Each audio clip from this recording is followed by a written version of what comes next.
Hello, everybody, and welcome to the second installment of K God Miracles from Spirit, all God, all the time.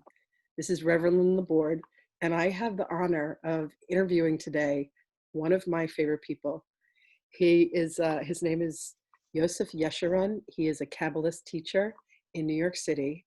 He's someone that we've known each other for years, but we've really only gotten to know each other really well in this past year. And he is my personal Kabbalistic mentor. Um, he's just, I'm not even kidding about being one of my favorite people. He's wise beyond his years, and I'm just so excited to have him here. Yosef, welcome.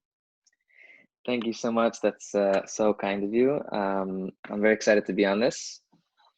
Every time I think, when every two spiritual people get together, it just, amplifies the energy. Yeah, So I'm excited to discuss all of life's topics. beautiful. So today's topic is miracles. And I would love to know from, you basically work in the field of miracles. So I would love to know a couple things from you. Number one, please tell us a little bit about yourself and how you came to be who you are, about your family, your history with the center. I would love to have you share with us, for you, what is a miracle? And I would love if you would share some of the miracles that you've experienced. Yes. So where did I come from? That's a great question. So, those of you who don't know, there's a spiritual organization called the Kabbalah Center, and my parents have been studying there and are teachers at that organization for over 30 years. I was born. I was lucky enough to be born within the teachings of the Kabbalah Center. So Kabbalah has always been, I was raised with this kind of consciousness, with this kind of wisdom. And there comes a point when whether it's your parents who have wisdom or you're just brought up into a certain field of consciousness, there's a point in which you need to make that your own. um, Not everybody does. Not all vegan parents have vegan kids. But I happen to take the knowledge that I was given at a young age and desire it for myself, and that's when it's truly started to click. And then from there started to study more and more, and obviously sharing that is the most fulfilling thing. Really the most fulfilling thing is living that, or the pursuit of living a spiritual life, and then also sharing that wisdom with other people. And there's so much misinformation in the world. A lot of we get, even those who are quote unquote found get lost every day, multiple times a day.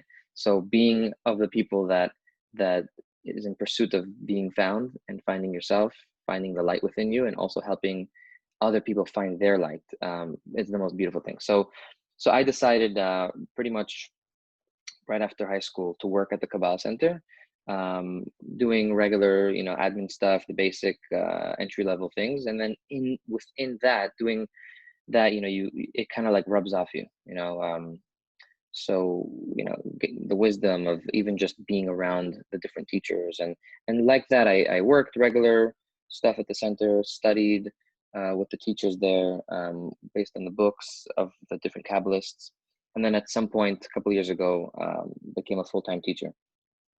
Was And it easier? Has it been easier for you that your family, your brother, your father are very much involved?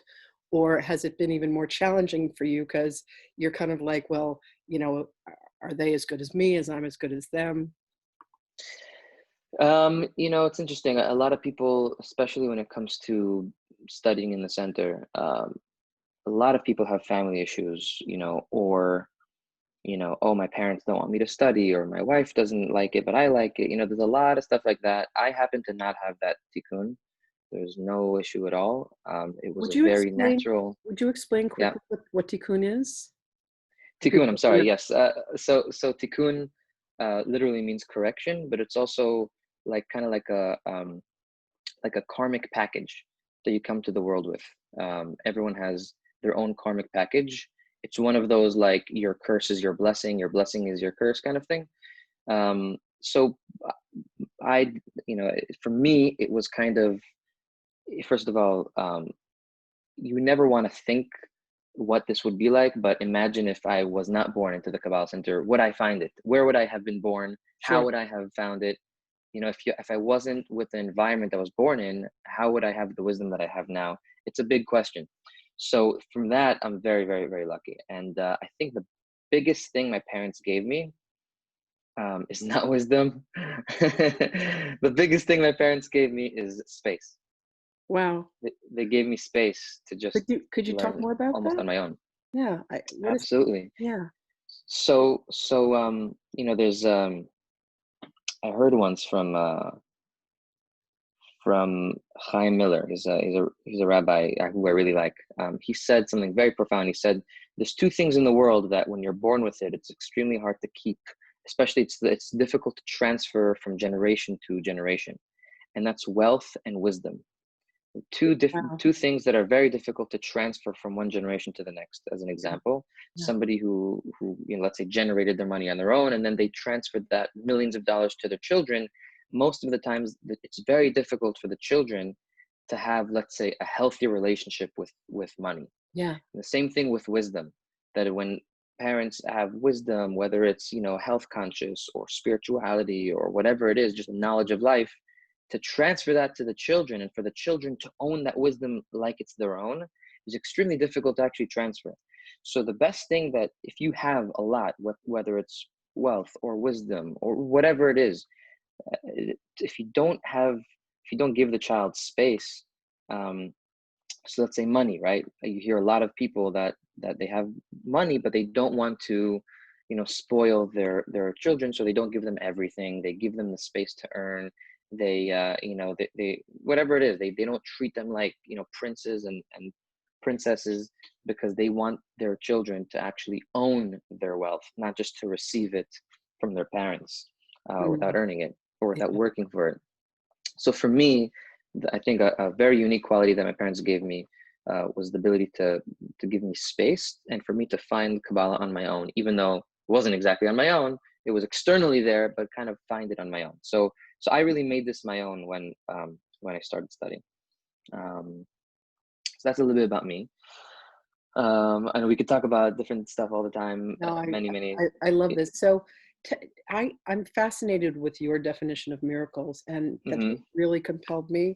I wanted you to be the first guest that I had because of everybody that I talked to. I have a list of people. And, not only are you one of my favorites, but I loved what you had to say about miracles. And I know that you have a few of your own, and I hope that you'll share them with us. So thank you. So miracles is one of those topics that's like, you ask 7 billion people what's a miracle, they'll have 7 billion different explanations and definitions. I think for me, it all comes down to, and again, I think the different guests you have will all tell you about different types of miracles, and they're all valid, right? There's different facets of what a miracle is. For me personally, miracle is um, the realization of the obviousness of God in your life. I love that. And I think that's, Could you repeat that? sure, the miracle It's is yours. with the realization of the obviousness of God in your life. When you Mm, have those moments of, wow, mm, the light of the creator is here, God is here, whatever you call it, this force is here watching over me, caring for me.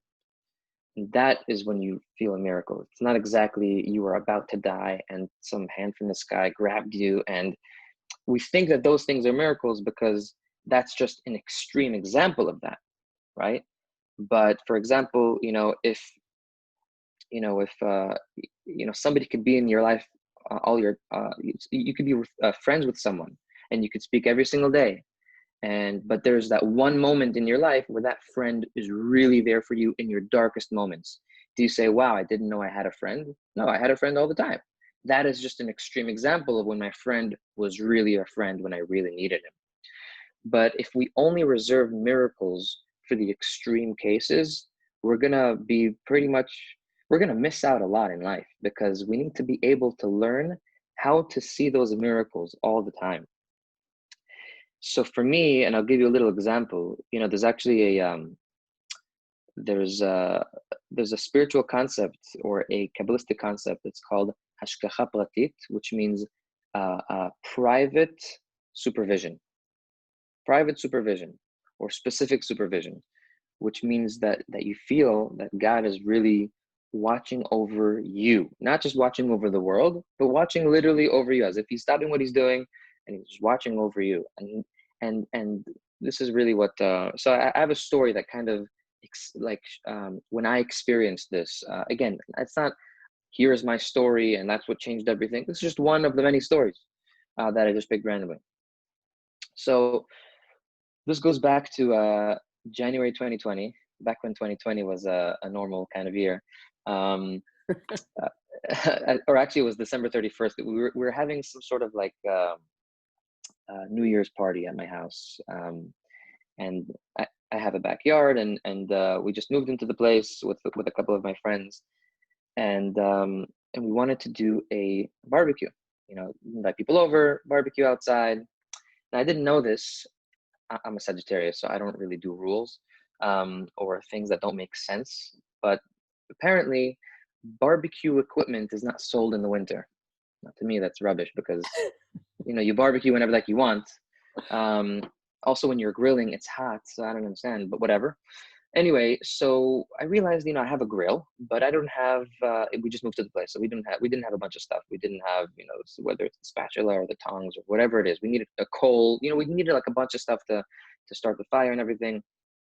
And so I said, okay, I'm gonna go. I had a friend getting the meat. I was gonna go make sure the fire is ready. So I went to go to the store to get some equipment, and I couldn't find anything. Everyone keeps on telling me, Home Depot, Bed Bath and Beyond. Everyone tells me, it's the winter. We don't sell that stuff here now. I'm like, I don't understand. Like, you sell everything all the time. Why not now? It was, it's like those moments in your life where everything is a blockage. Every store says no, no, no, no, no. And so I literally go to like 7 different places, different grocery shops and everything. And I was at a point where I was like, it's getting late. I have nothing. And what's going to happen? I'm hosting. And that's when I like stopped and I'm like, light, God, creator, help me, so again, as silly as that sounds, and I'm kind of struggling with this, I go to Morton Williams on 56th Street, and it's packed. I mean, it's before New Year's, right? So everyone's, buying food and whatever. And I'm like, I go and I ask them, they say no. As I'm about to leave, I see one of my friends who like lives in the neighborhood. And I say, hey, it's so funny that you're here. He's like, yeah, like, what are you doing? Oh, I'm looking for spatulas, tongs. I'm looking for different equipment for the barbecue, but nobody sells this stuff here in the winter. And he's like, I actually have some. You can go borrow mine. And I said, that's amazing. Wow. So this isn't where the miracle happens. This is just like a pre-miracle, although it is, wow, amazing. Like, your friend kind of bails you.